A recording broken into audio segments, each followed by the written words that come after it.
Gavin, thanks for joining us. Are non-consensual searches a problem in Indiana, or were these just kind of individual events? I I wish I had numbers to demonstrate that that this is a system-wide problem. I'm positive they are a problem not just in Indiana but nationwide. These lawsuits themselves concern two specific instances that happened to two specific groups of plaintiffs under the unique circumstances that arose there. Now, I'm sure these officers would say that they had perfectly justified reasons to searching these cars, but I'm wondering, what are citizens' rights in a traffic stop, and what are the limits to a police officer's power? Sure. During a traffic stop, a citizen has every right to refuse officers' requests to search their vehicles. Officers can, however, search vehicles when they develop during the stop probable cause to believe that there is contraband or other illegal activity in the vehicles themselves. I think a simple Google search will tell you that it is all too common for officers to say that they smell marijuana, and as a result of that, search the vehicle. I think that is likely a nationwide problem, and one that law enforcement needs to know we're on the lookout for, and they need to actually have cause rather than just be able to say that they think they do.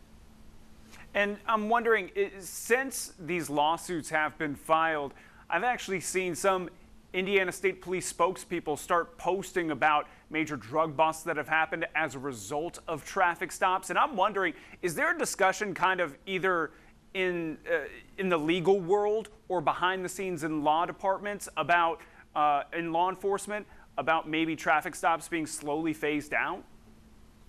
I have certainly seen some of the same conversations that you have seen. That would be very, very much above my pay grade. Yeah, and I've actually seen, I believe it was Philadelphia this week, they announced that they were going to stop low-level traffic stops. Is that something the ACLU is trying to get towards?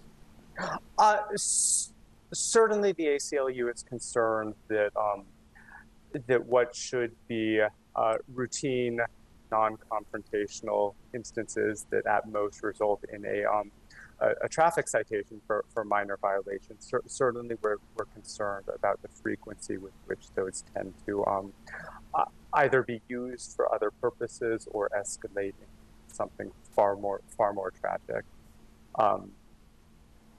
That said, the bigger discussion, as I say, is above my pay grade.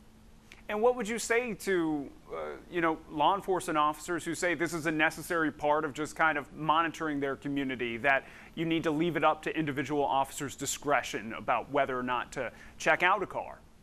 Well, discretion only goes so far. Certainly, if an officer sees a car traveling over the speed limit or not stopping at a stop sign or committing any of 1,000 other traffic violations, they have every right in the universe under the Fourth Amendment to pull that car over and to issue a warning or a citation.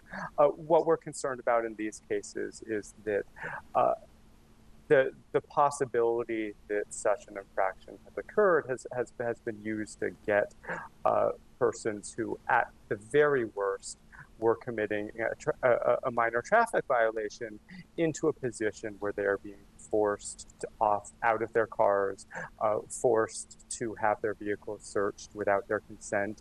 In one instance, where a plaintiff's 3-year-old daughter was left in the car while officers searched. So saying that an officer has discretion to initiate a traffic stop is a far cry from saying that they have discretion to do anything on that. And last question, what do you hope comes out of these lawsuits, specifically the one in Starke County? What we hope for from all these lawsuits is at the very least that law enforcement takes notice that someone is looking over their shoulders and is going to hold them to account when they try to do more than the Fourth Amendment allows them. All right, Gavin Rose, Senior Staff Attorney for the ACLU of Indiana. Thanks for joining us. I appreciate it. Thank you.